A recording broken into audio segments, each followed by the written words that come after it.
शेतकऱ्यांसाठी आजच्या ताज्या महत्त्वाच्या झटपट बातम्या आपण बघूया. सुरुवात करू. कापूस आयातीवरील 11% शुल्क काढा. COOCPच्या केंद्र सरकारला शिफारस. अमेरिकेच्या त्यासाठी बाजारपेठेची दारे सरसकट खुली करण्याची मागणी सुद्धा शेतकऱ्यांनी केलेली आहे. इथेनॉलचे मिश्रण 30% वाढवण्याच्या केंद्रांच्या हालचाली.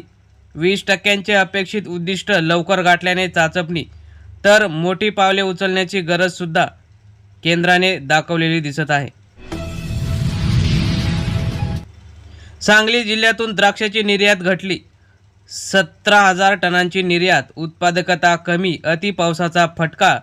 जिल्ह्यातून यंदाच्या हंगामात 10,165 शेतकऱ्यांनी द्राक्षाची निर्यात बागायतदार केली. केळीची कमी दरात खरेदी सुसाट. बाजार समित्यांकडून कारवाई होत नसल्याची शेतकऱ्यांकडून तक्रार. तर बाजार समित्यांचा डोळा फक्त कर वसुलीवर. त्यामुळे केळी बागायतदारांचं अत्यंत नुकसान झालेलं दिसत आहे. 21 जिल्ह्यांमध्ये होणार 65 बाजार समित्या. नव्याने स्थापण्यास राज्य शासनाची मंजुरी. 91 बाजार समित्या तोट्यात. 41 बंद करण्याचा प्रस्ताव. त्यामुळे याचा शेतकऱ्यांना फायदा होण्याची शक्यता.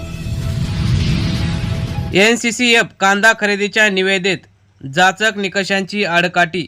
खरेदी धोरणाविरोधात संताप. शेतकऱ्यांच्या संस्थांसाठी अडचणी ठरल्या ह्या जाचक निकष आहेत. जमलेल्या माझ्या तमाम हिंदू बांधवांनो, गरजला बाळासाहेबांचा AIचा आवाज. हुबेहूब शैलीमुळे नाशिक येथे जिल्हा शिबिर मेळाव्यात भारावून गेले शिवसैनिक. तर मी तुमच्या सोबतच आहे असं भाषणात बाळासाहेबांनी सांगितलं.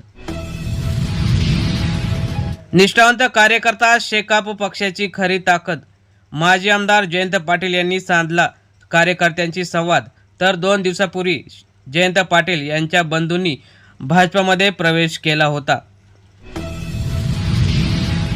हिंदी सक्तीच्या विरोधात शिक्षक संघटनाही मैदानात. निर्णय मागे घेण्याची मागणी. उदय सामंत यांना पाठवले पत्र. तर महाराष्ट्राला हिंदी शिकवण्यापेक्षा महाराष्ट्रात येणाऱ्या परप्रांतीयांना मराठी शिकवा, संजय राऊत यांचं आव्हान. कृषी आयुक्तांनाच बदल्यांचे अधिकार. संचालकाच्या मुख्यमंत्री तर अधीक्षकांच्या बदल्या कृषी मंत्री करणार. देवेंद्र फडणवीस यांचा कृषी मंत्री माणिकराव कोकाटे आणि राष्ट्रवादीला मोठा झटका. मराठीला हिंदी शिकवण्यापेक्षा उत्तर भारतीयांनाच मराठी शिकवा. महाराष्ट्राचा एकच सूर. शासन निर्णयावर सर्वत्र टीका. तर शिवसेना आणि मनसे आली एकत्र, केला शासनाचा विरोध. भाजप अध्यक्ष निवडीसाठी हालचालींना वेग. अध्यक्षपदासाठी मनोज सिन्हा यांच्यासह 6 जण चर्चेत. 20 एप्रिल नंतर नामांकन. तर अध्यक्षपदासाठी 6 नावांमध्ये नितीन गडकरी यांचा सुद्धा समावेश. हाऊसिंग सोसायट्यांच्या 7,500 पुढील मेंटेनन्सवर भरावा लागणार GST. कोणत्या हाऊसिंग सोसायटीत रहिवासी सभासदांना 7,500 रुपये मेंटेनन्स भरावा लागत असेल तर 20 लाख रुपयांच्या पुढे जात असेल तर 18% GST द्यावा लागणार. हिंदीची सक्ती. मराठी सक्तीच्या मुळावर. पहिलीपासून अनिवार्य हिंदीला कडाडून विरोध. तर संपर्क सूत्र म्हणून हिंदी भाषा. फडणवीस यांचं माहिती. तर हिंदीकरणाचा प्रयत्न उधळून लावू, राज ठाकरे यांचा इशारा. फडणवीसांसह 6 सत्ताधारी आमदारांना कोर्टाचे समन्स. विधानसभा निवडणुकीतील गौड बंगाल महायुतीला भोवणार. तर व्हीव्हीपॅटची मोजणीच केली नसल्याचाही विरोधकांचा आरोप. फडणवीस आणि 6 आमदारांना मोठा झटका. कर्जतमधील 4 विद्यार्थिनींचा स्कूल बसमध्ये लैंगिक छळ.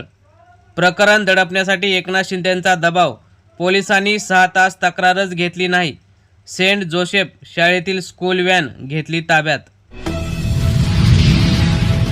वेंगुर्ले बाजारपेठेत हापूस 400 रुपये डझन. हापूस आता सर्वसामान्यांसाठी झाला गोड. मात्र देवगड येथील हापूस आंबा याची विक्री अजूनही जादा दरानेच होत असल्याची चर्चा. तर शेतकरी बांधवांनो, ह्या होत्या आजच्या महत्त्वाच्या अशा झटपट शेतविषयक बातम्या. अशाच बातम्यांसाठी चॅनलवर जर नवीन असाल तर चॅनल सबस्क्राईब करून हा व्हिडिओ नक्की लाईक करा. धन्यवाद. जय जवान, जय किसान, जय हिंद, जय महाराष्ट्र.